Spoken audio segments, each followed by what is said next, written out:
live. Thank you. Welcome back, everybody. It's Tuesday, May 20th.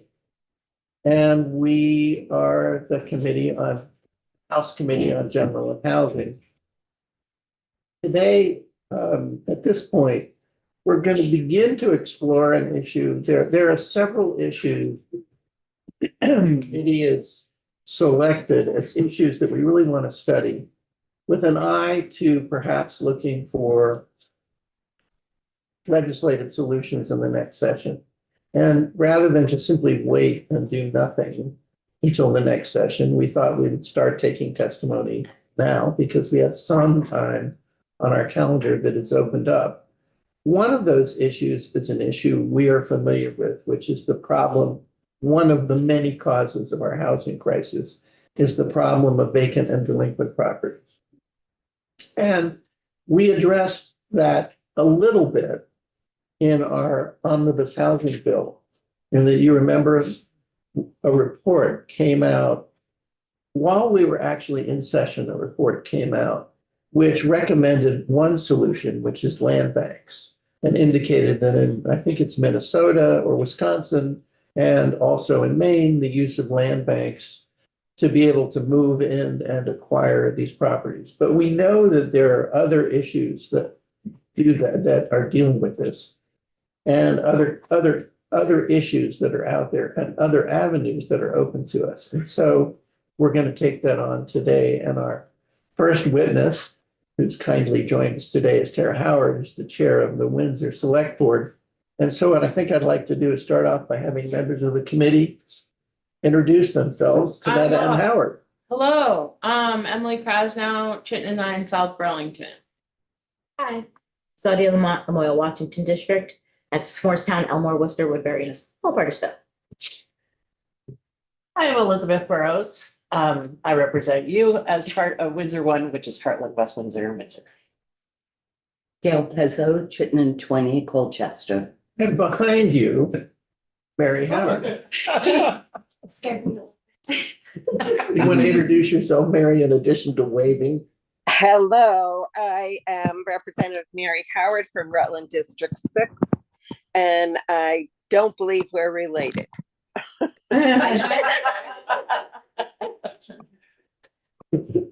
I'm Debbie Dolgan. I represent St. Johnsbury, Concord, and Kirby.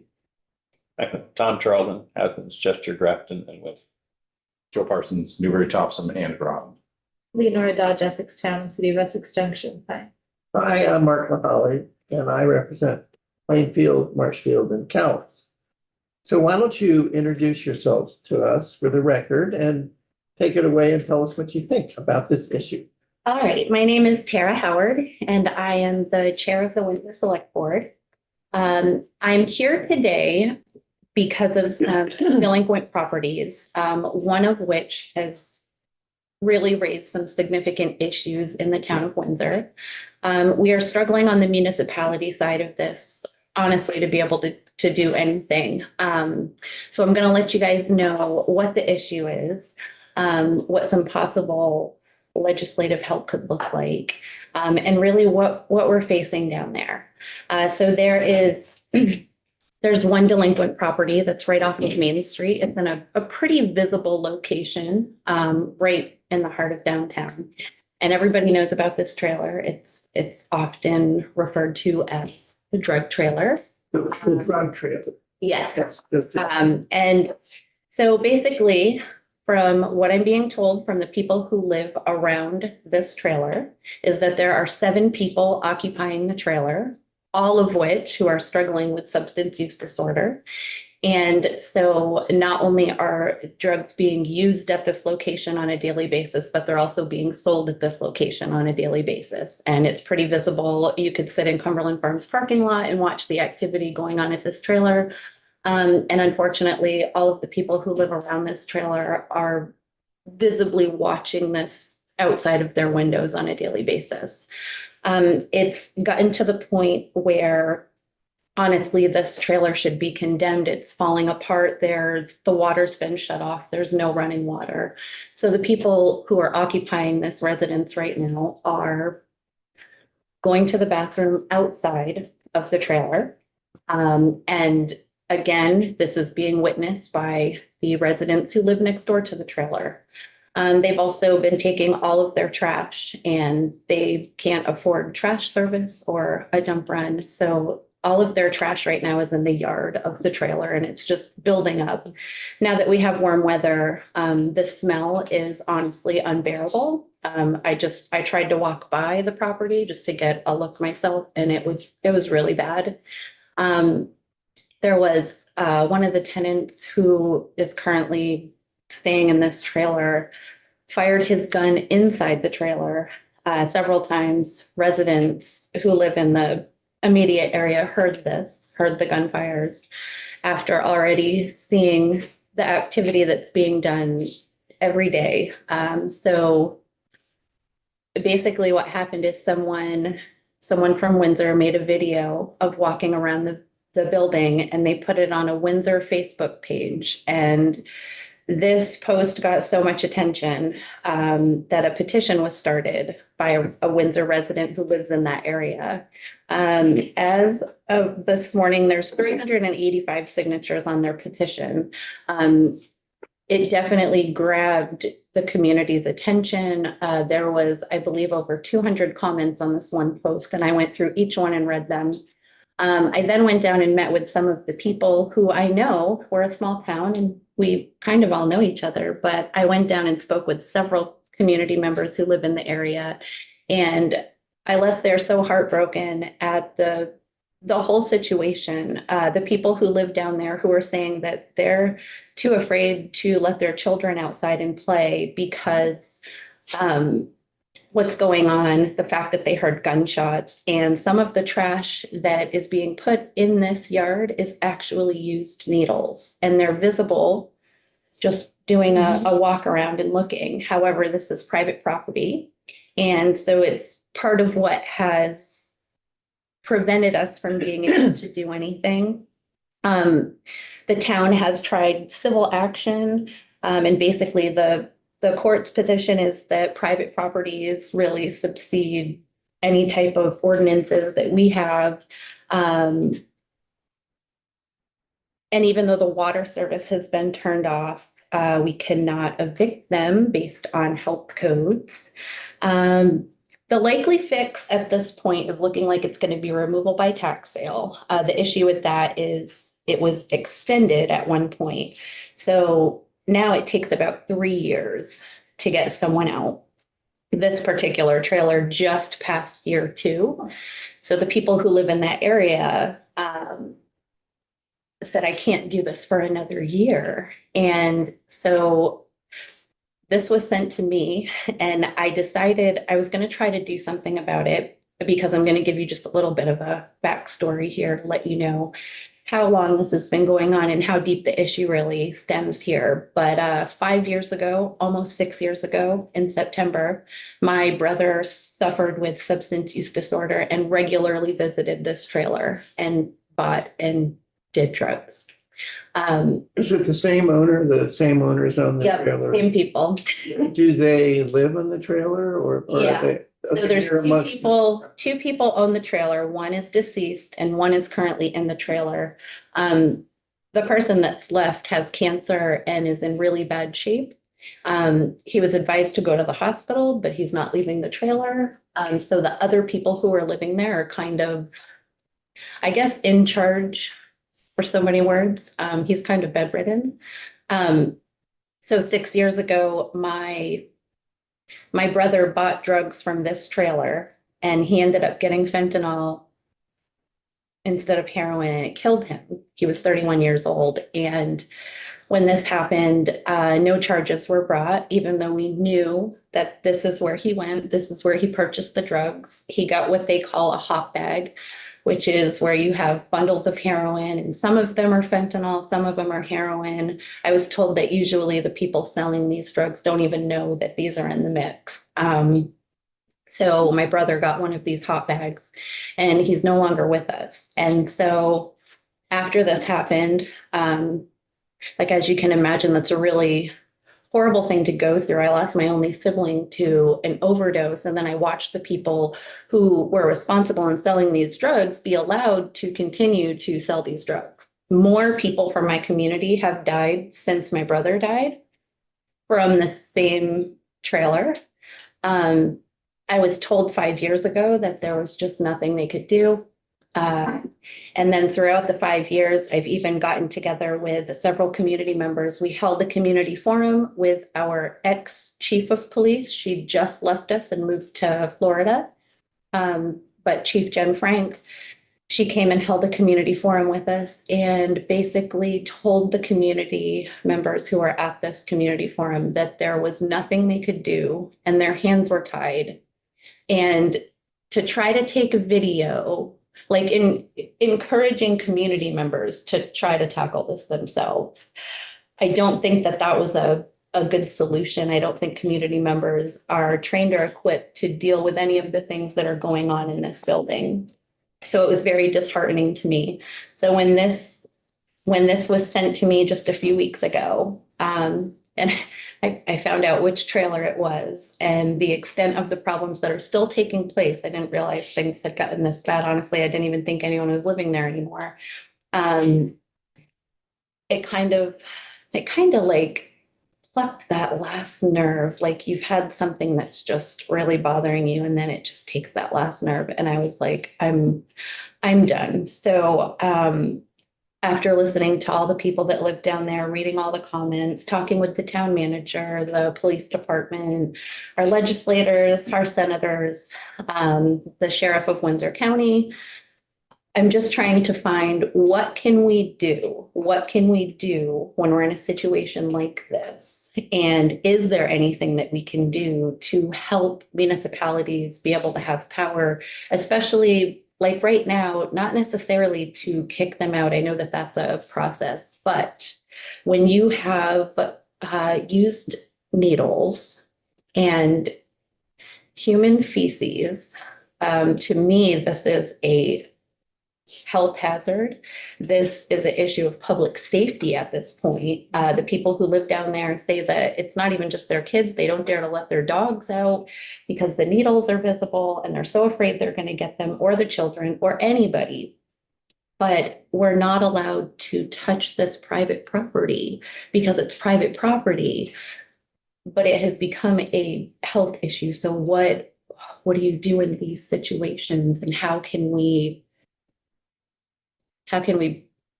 stop this from happening and prevent this from happening in the future? I know that's a lot. Is well, first of all, I don't want to interrupt you. Do you have more? You're good. You can. Members of the committee, questions?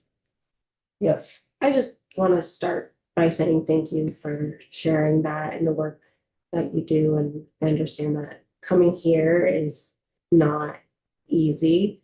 I've been in that seat and I do this and I hate it, guys, but just the fact that you're here, I just wanted to thank you for sharing and bringing this to our attention. I know last year, 2 years ago, we talked about tax delinquency, and I've been bringing it up for a while because besides this, it has to do with the fact that we are a state with not only among the lowest inventory of housing or inventory of available housing, but also we are the highest in abandoned and delinquent properties. And there has to be a way to, we're the highest in the country in abandoned and delinquent properties. And there has to be a way to kind of rectify at least some of that. But then you have these extreme examples of what happens to properties when they're not. I wasn't aware that the owner lived inside there. So that's a whole. Yeah. Thing. One of the owners. So I guess it was a pretty messed up situation. I've talked to a lot of people. The granddaughter of the gentleman who passed away said that the gentleman that passed away was very elderly and that the person whose name is on the deed now had basically tricked him to get his name on and said that he was gonna help take care of him and all of this stuff. Okay. And then the guy died, but now this guy's name is on the deed, so I will say that I don't think he has much longer to live. The last time law enforcement made it inside, they said that it was really bad and that they advised him to go to the hospital because Uh-huh. it just looked pretty rough. So they said, you know, I can't imagine, especially not going to the hospital, him having much time. Unfortunately, when that happens, the other people who are there are probably going to remain as a squatter situation, which happens often. I will say that since this all started, I had got the rest of the select board involved with this because it's a pretty big issue. And they agreed that let's at least try to do something. So we've also spoke with Senator Allison Clarkson, Becca White, and Joe Major, and you guys as well, John Bartholomew. We even reached out to the governor, but since this happened, the gentleman who lives there, his son is one of the people that lives with him. He was my brother's best friend. He was the one that sold my brother the drugs that ultimately killed him. But he has been in trouble recently. He was the one that was shooting the gun inside the trailer.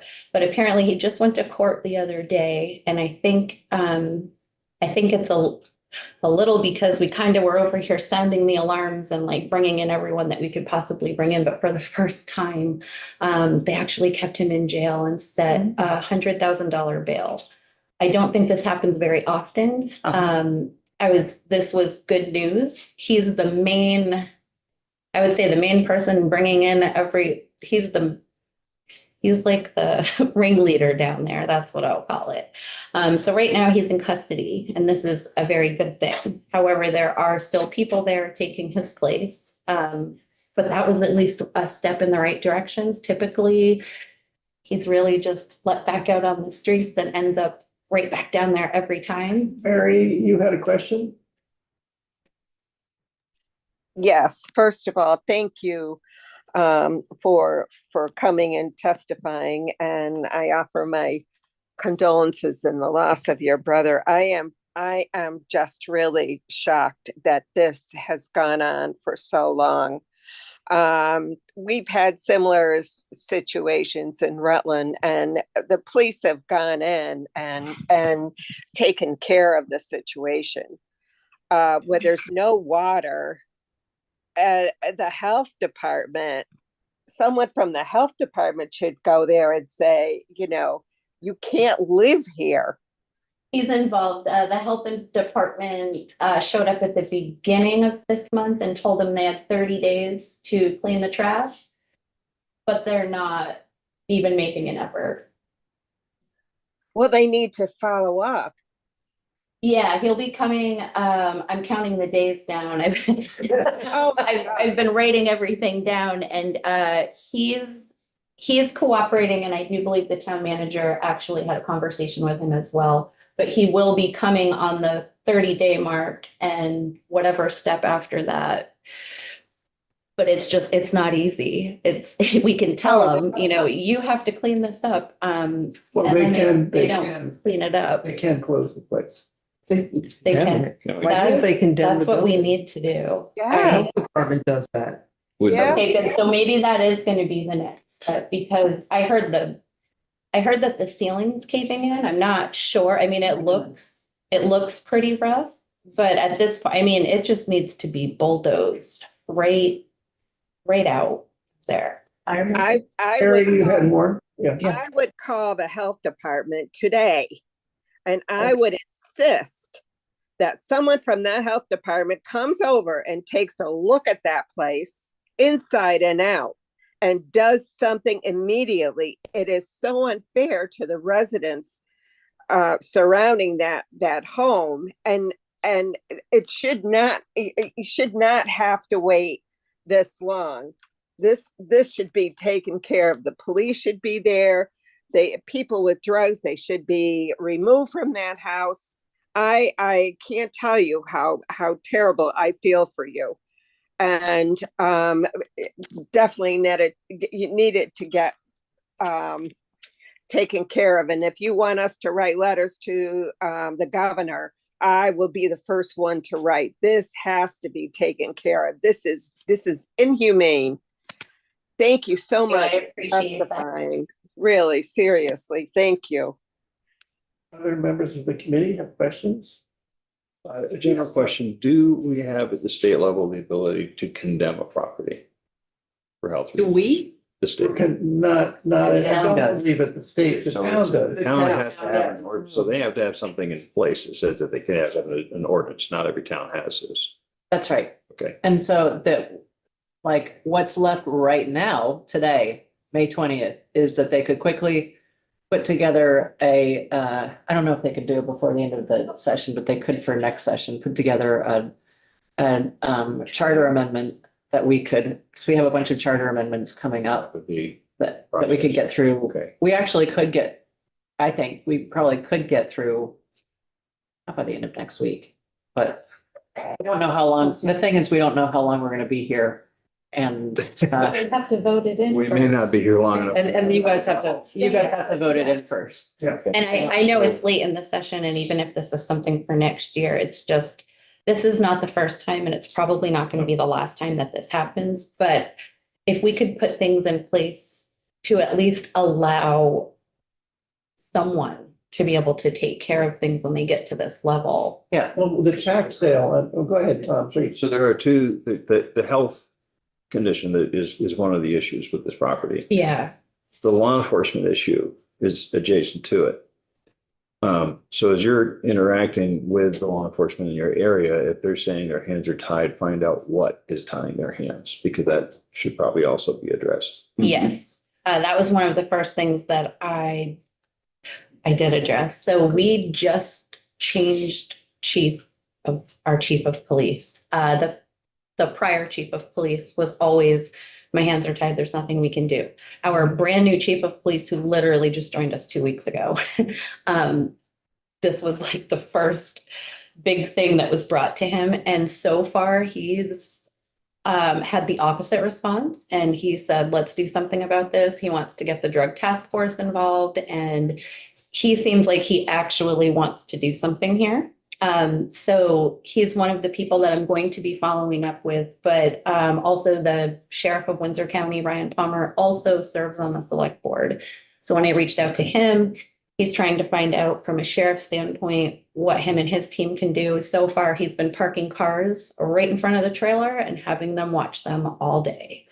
And if not anything, it's at least making the people that live there feel a little safer, knowing that that cop car is parked right there and they're sitting there with their binoculars, watching every move. You could also, just to be obnoxious, you could call the police every day and ask for a welfare check on the guy. I didn't even think of that. That might be considered harassment. Yeah, it Could would be. be. Well, if it's every day. We'll check that. It might only take one visit.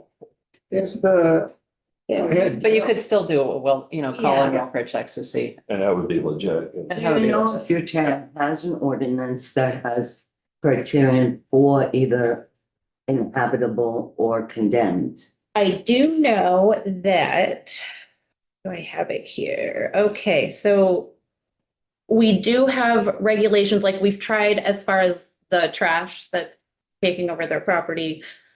We do have like trash ordinances in our charter.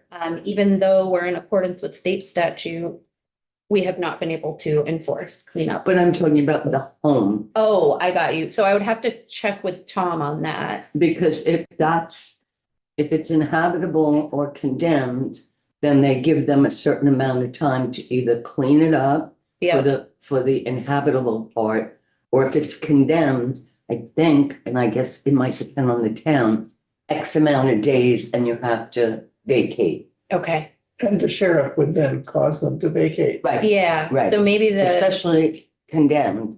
Inhabitable, they do give you time to, let's say it's the roof or the ceiling is falling in. If it can be repaired, they give it X amount of time and then they come back and check.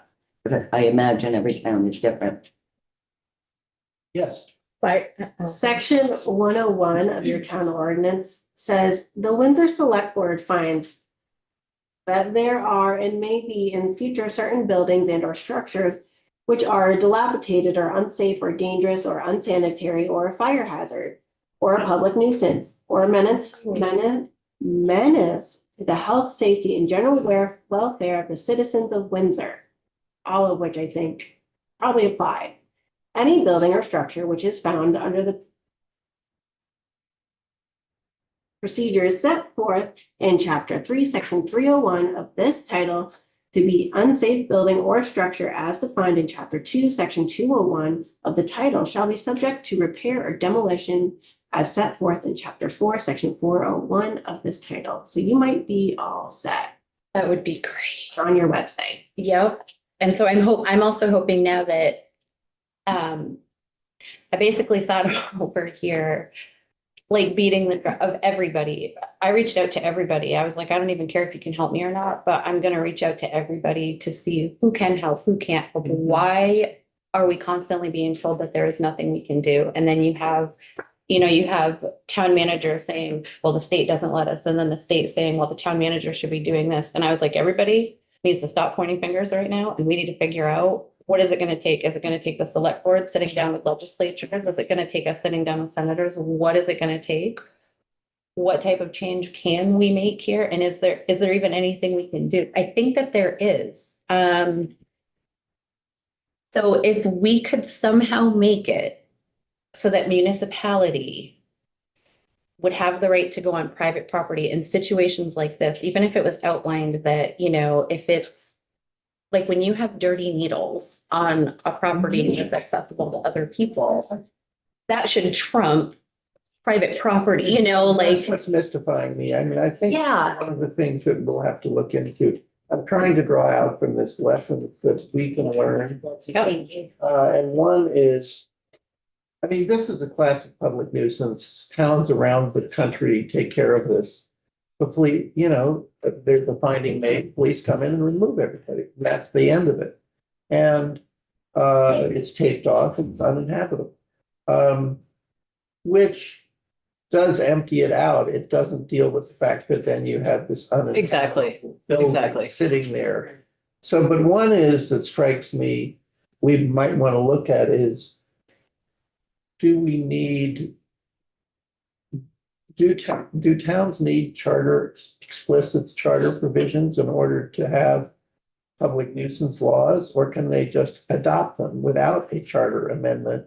And if they can't now, could we change the law so they would be? Oh, that's a good able to- idea.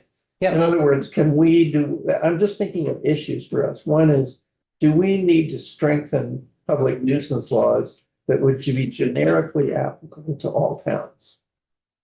And I think with that, we want to talk to the league. Yes, Gail. So wouldn't that be an ordinance, a town Yeah. ordinance? The town ordinance would be a bylaw. Yeah. Debbie? Well, we have similar situations in my town, and we had property, no building on it. It was just property owned by somebody in Burlington, I believe. And so the town finally contacted the owner. They had a hard time finding the owner, but anyway, they contacted the owner and said, if you want to keep this as a tent city, that's what it became, a tent city, then you're going to have to supply porta potties that will be checked on regularly, and you're going to have to supply water for this property. Or if you want, if we have your permission, we'll remove them from the property and you won't have to do anything. So they were like, remove them. But we also have a house. Actually, well, Joe's gone. So I think the owner is in Newbury, but she has them all boarded up. It says no trespassing on it. And it's a drug house. Well, one of the things that leads to the next one that occurs to me, and you mentioned a tax sale. What I'm wondering is, I know why we've gotten protective on tax sales, because we don't want to take people's homes away from them when they just are broke.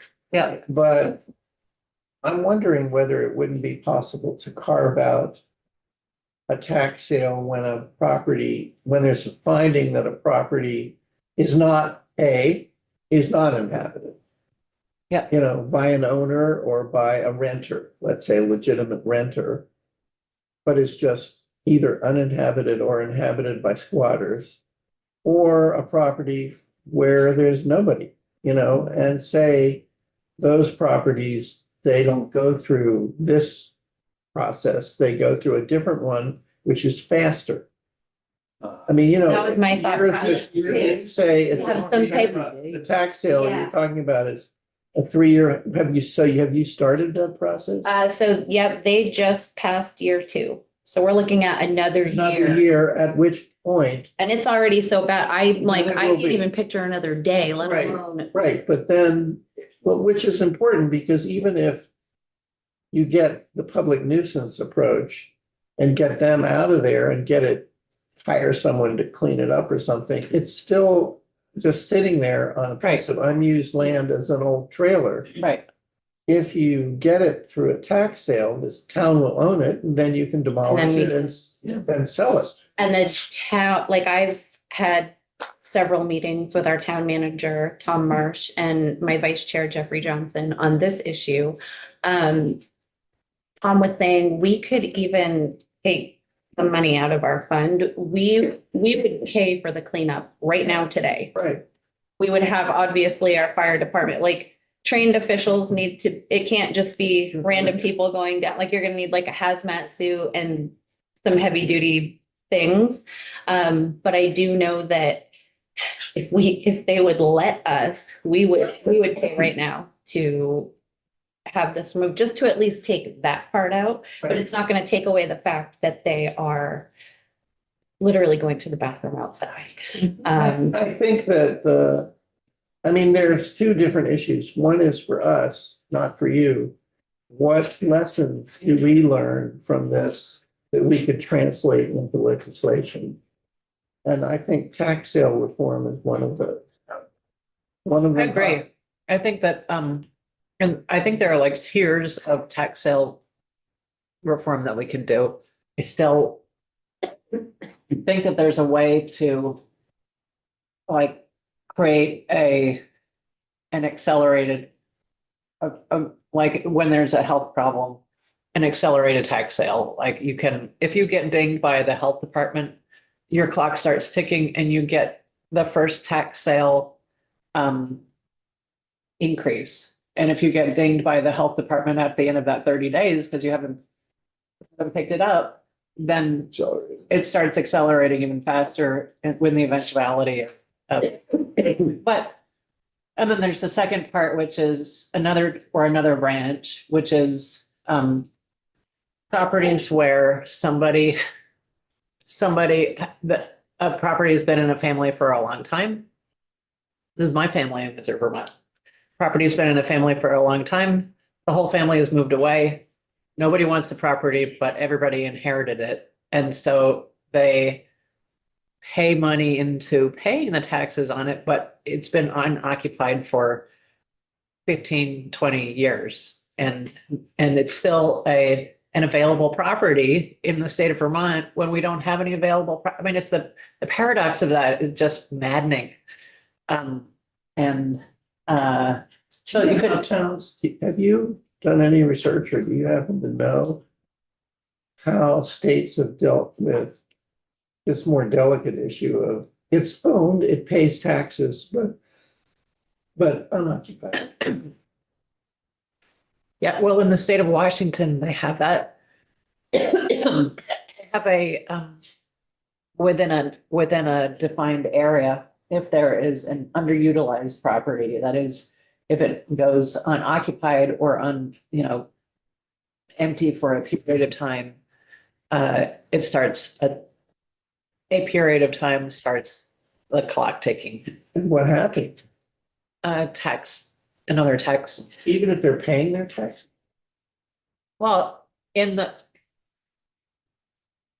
if they're paying their taxes in this particular little area, part of owning the property is a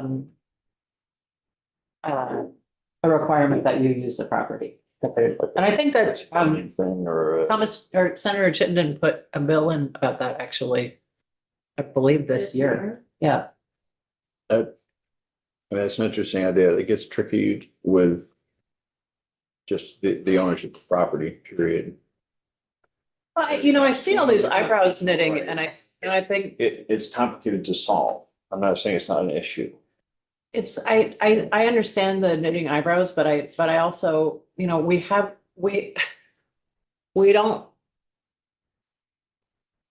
we still allow and have and use eminent domain on people who pay their property taxes. And so the state does intervene sometimes.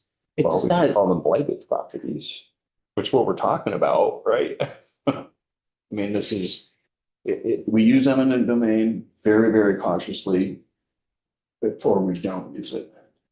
Well, I mean, We need to do it in such a way we don't create. I'm not suggesting that we use eminent domain. I was Okay. just using at all. I don't Okay. believe in eminent. I don't. I'm It's just very, simply, very similar. It has to work in every circumstance. no, Not just the ones we want it to, so. I'm not suggesting that we use the Washington model either. Oh, okay. I'm not. That was kind of. I am simply, Mark asked whether there was any place where this is addressed, and I'm simply saying that there are programs out there where the government intervenes and I'm not, Okay. I don't care about. We do have, No. we are consuming the time of the witness here. Sorry. And I'm happy to, as soon as the witness I'm happy to just continue this conversation. That's the whole idea. But is there anybody else who has a question of her? I'm not saying you have to depart. I just don't want you to, I know you're busy. Yes. I'm curious whether you've spoken to any people, either across the river in New Hampshire or elsewhere in the state with similar issues, or whether there's any kind of coalition already of folks that have been trying to deal with this, or. No, but that would be a good place to check, just to see. Last year or the year before, I want to say 2 years ago, Jeffrey Johnson, who was then the chair, asked me about it. And I contacted Springfield, they have an extensive series of ordinances about it. So you might check into that. And I dug them up.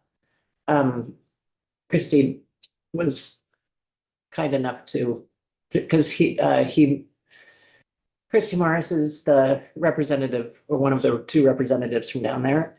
He led that process on their select board. And so, because he's been on and off the select board down there. And so I probably have all of the stuff that I sent to Jeffrey 2 years ago, but they laid out, like, for example, without using the term blight, because it's such a broad term, it can be interpreted in so many ways. Like the difference between Windsor's interpretation of it and West Windsor's interpretation of it might be completely different. But so they laid it out without using blight by saying, delinquent this, that, and the other. They had a couple of particular property owners they were trying to go after, and they were able to not necessarily go after those property owners, but get the property owners to address their properties. So, I mean, that's the other, ideally, that's the other possible outcome is not just get them out, but get them to care about the community that they live in. Right. That's What is- what's the phrase, the Redevelopment. or repair or demolish. Yeah. As an alternative. It's- They may opt for the first one.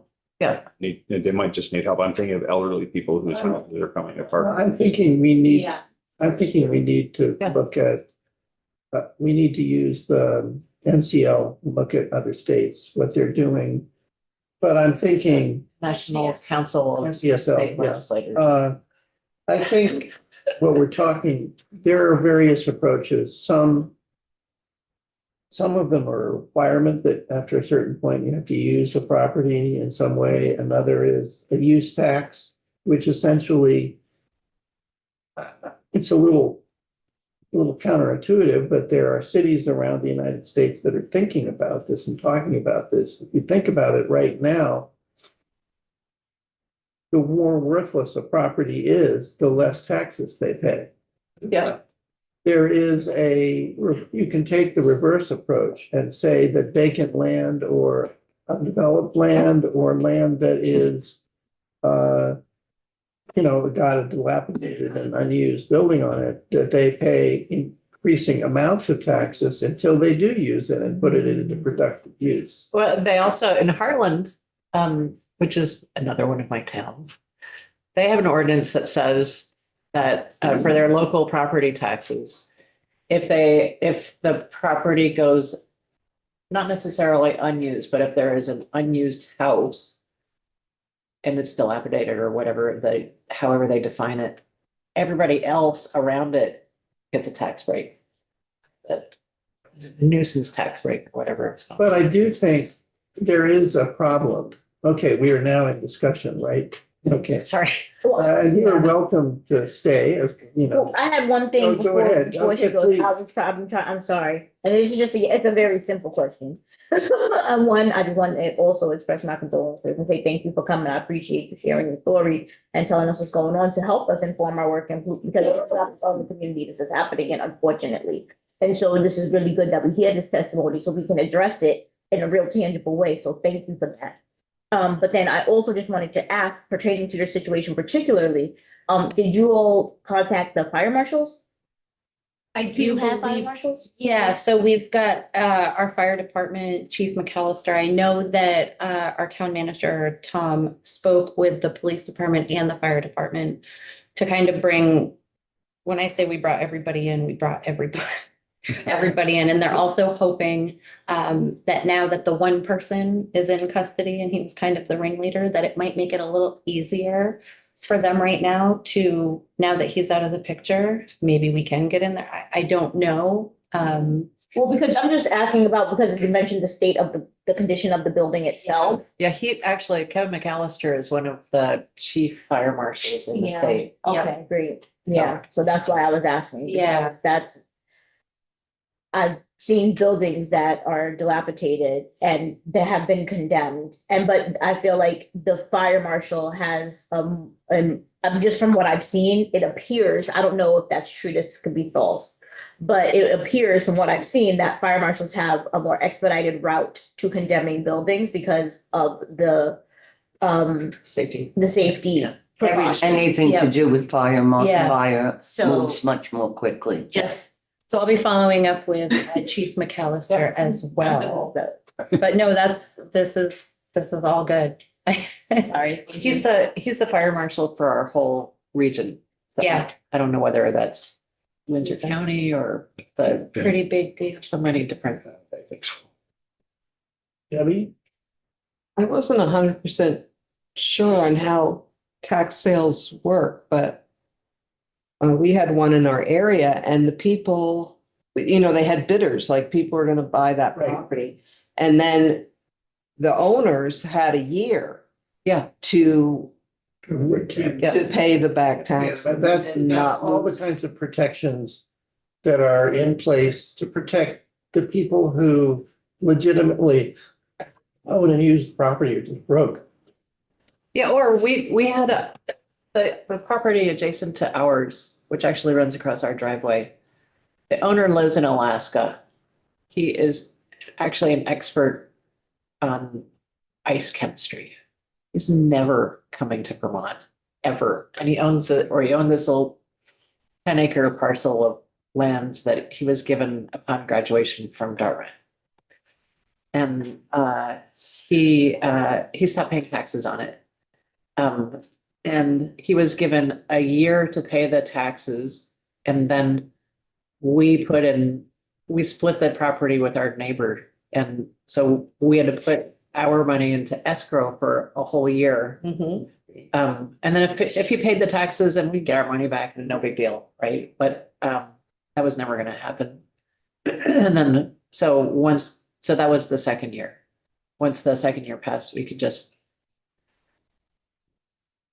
get a 10-acre piece of land for $2,000. Yeah, that's in a tax sale. Ridiculous. It's a public sale, it's an auction, and the bidder, and what the bid has to hopefully pays the taxes, but that's all it has to do. And then It's required to start at the taxes, and it goes up from there. It goes up from there. Too. Yeah.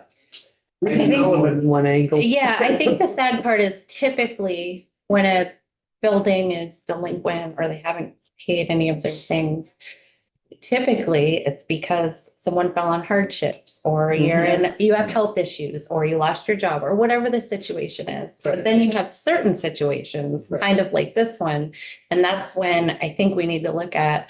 So it's not all the time, and we definitely want to protect the majority of people who are going through hardships with their houses. But in situations like this, what can we do to stop this? This is not your typical everyday. I really do think your tax sale, see, I think your health approach, health and fire will get them out of there. I think the individuals may be subject to law enforcement. So one way or another, they'll be gone. But then you're gonna have, and then as you indicated, cleanup is a question of money. Then the question is, well, there it is in the middle of town. And it's kind of an attractive nuisance perpetually. So at that point, the tax sale is your answer, because what you want is someone to own it, tear it down and build something. Just for, and well, first of all, thank you for coming. And Thank you guys. everybody's offered their condolences. I really admire your fortitude in getting through as much of the testimonies you did before you happened to tell us that your brother was killed there. It's the fire that keeps me going. Yeah. So I understand, and thank you for doing it. So you're welcome to sit and listen. But I will say, a really instructive thing we ought to know about is what was traditionally called redevelopment. And I'm not going to talk about whether it's good or bad, just how it usually works. I've represented redevelopment agencies. Redevelopment, I won't go into the history.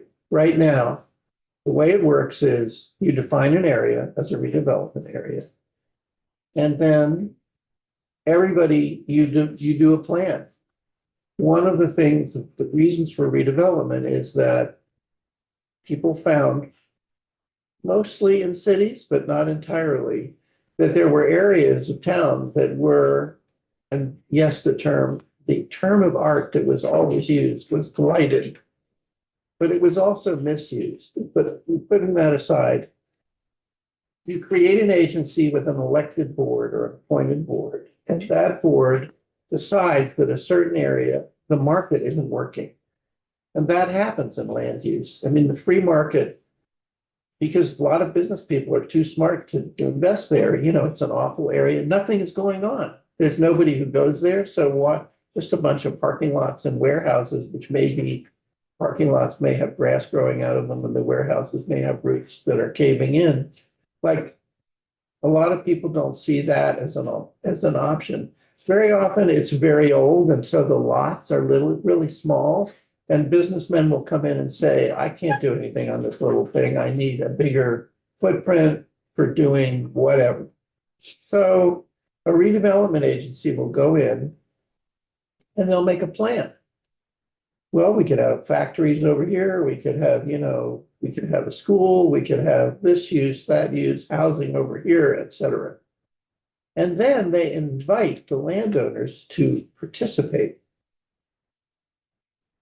by saying, would you like, you can participate. If you participate, it means that we will help you get together with other landlords or owners, and you can be a co-developer.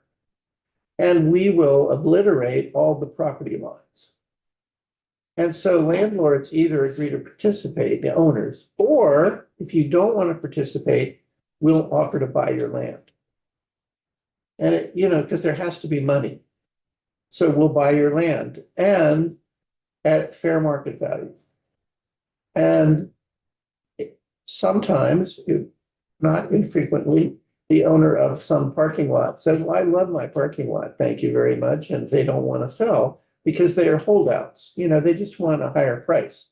At which point the redevelopment agency has the power of condemnation. But go in and condemn the property and say, a jury can determine what fair market value is, and that's what you can do. And redevelopment agencies will tell you that this process is impossible if you don't have the power of condemnation, because you always have holdouts.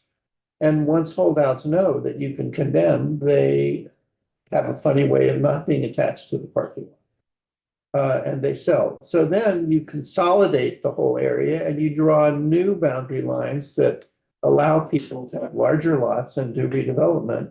And then there's other things like tax increment financing. You can put affordable housing in. And in fact, most of the affordable housing in the United States has been built by redevelopment agencies using tax increment financing, among other things. But the power of condemnation, unfortunately, is an important part of it. The problem has been is that the history of redevelopment involved some real bad situations where entire neighborhoods. I mean, I don't know if you guys have ever heard of Jane Jacobs, who wrote The Death and Life of the Great American City and is sort of the great advocate of what we call new urbanism, you know, keeping neighborhoods alive. So Boston's North End stayed the North End. And she just, you know, went up against, his name just went out of my head, in New York, Robert Moses, who was using redevelopment to tear down whole areas of apartments and put up whatever, commercial development, et cetera. And this evolved in many cities to a process that many people viewed as corrupt, where It the totally city- was. the city- I mean, it was so corrupt. the city elites would say, you know, influenced by some developer would use the power of condemnation to take whatever uses were there and allow this other project to be built. That produced a real push for reform of redevelopment agencies. And I would say, starting by the 90s, most redevelopment agencies in the country were run by minorities, actually. They were run, their employees and their redevelopment boards were very representative of the area, of the immediate center city area. And they were very focused on creating affordable housing and never condemned housing. They only condemned commercial parking lots, all these holding uses that were just not doing anything. They would condemn and put up housing. And that really changed a lot, but there's still a stigma that's there with redevelopment. And I think it's one of the reasons that people are hesitant nationwide to use condemnation against housing. Plus, of course, all the reasons that we have, which is that it's the most powerful tool that government is given. And so it's, of course, naturally subject to abuse. But the problem is when you look at our situation here, and in fact, illustrated by what Tara's been talking about, ultimately, in many situations, there's no alternative to public acquisition. They may not keep it as in a tax sale, but the public is forcing the transfer of the property. In other words, you can have a process where you can have the land bank come in and offer to purchase, but if the owner doesn't accept the purchase, like in that situation, a land bank wouldn't have helped. Those people were, for complicated reasons of their own, they just wanted to stay there no matter what. So it does raise questions as to how far we're willing to go, but I can see definitely some solutions. And I'm wondering what the committee thinks, how we should proceed with this. I mean, I think we want the lead come in and somebody to testify. I think we do want, I don't know, Elizabeth, if you're interested in pursuing this. Totally. Yeah, I think Joe sounded like he was too. Well, I think the thing to do is to contact NCSL. Okay. And find out what are the range of ways of dealing with properties that are unoccupied, dilapidated, abandoned. Real quick, I looked it up. You Yeah. know, the power of Google, and it's right in front of me. But if you use the AI, I mean, it could be an AI fantasy, It's real. an AI fantasy, you know, go ahead. Tell us what the. Let me fantasy- tell you what the answer is. My understanding for the Washington, it's underutilization of commercial property, Uh-huh. which to me is a very, very large difference. Yeah, that's not residential, yeah. Underutilization of commercial property. But there was, at the time that I lived there, it was Seattle. It was for Seattle, not just Washington. Okay, I wonder if there's like, The state had a law that required that current tenants be given 90 days notice before they were evicted. And because it was in the 80s when Seattle was growing very, very quickly, that law was struck down and current tenants did not have to have any notice before they were evicted. There was all these people who became homeless overnight and that that led to Seattle as a municipality passing this other law in order to try to find homes. So I have as next steps. First of all, that Elizabeth at least, and perhaps others, are going to pursue this. And I think it really becomes a kind of, you know, summer, fall project, leading hopefully to legislation. But I think that what I see is the next steps would be that, but I do think, Magali, we could have the league in. I worked on this last year before coming back in here, and I really would love to not work on it by myself. Right. Well, I've done a lot of legwork on it already. who wants to I'm work on happy it? to work on this. I have some experience because I know for a fact that our town had to deal with something and it was resolved, so there might be some good angles there. Well, and the question is whether we need to do anything at the state level, and if so, what? Right. Versus allow towns to have, I mean, we don't want to relinquish local control, but what would be helpful for municipalities? Right, we That's wanna the, give them the ability, Right, like the tools that they right, need, we- rather than forcing. because that's not the point. The But I point do is think not we to, you know, We could, for example, we could talk about change to the tax sale structure. Yeah. By, as you said, a tiered kind of approach. We could, but I think, is there any reason we just shouldn't ask the league now, come in and talk to us? I think it would be great to have the league come in and talk to us. Magali, okay. And I Is think, tomorrow your last day? It is, But you are here tomorrow? I am here tomorrow. And what happens after? that chief, get Anna Grace. yeah, you're. That's why you're all she's been gonna be visiting okay. us. Are you, will you come back? Are you coming back or you're just going I'm coming back, yeah. in January? Oh, here? No, sorry. I'm going back to the state of Vermont in June for the summer.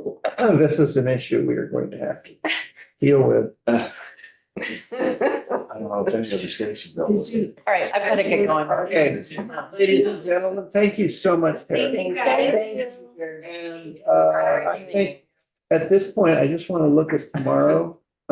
We have a committee meeting at 10 a.m. Then the LAOB, Land Access and Opportunity Board, will do a walkthrough of H. No, yeah, no, I was- At 10:30. Oh, yeah. And we're having a presentation for stakeholders. So 9 o'clock tomorrow morning. 10 o'clock. Do we really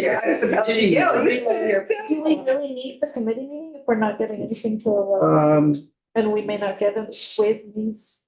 Yeah, I don't know what's gonna amendment? I just don't know. It's 10 o'clock committee meeting, 10 o'clock, okay? All right. Fine.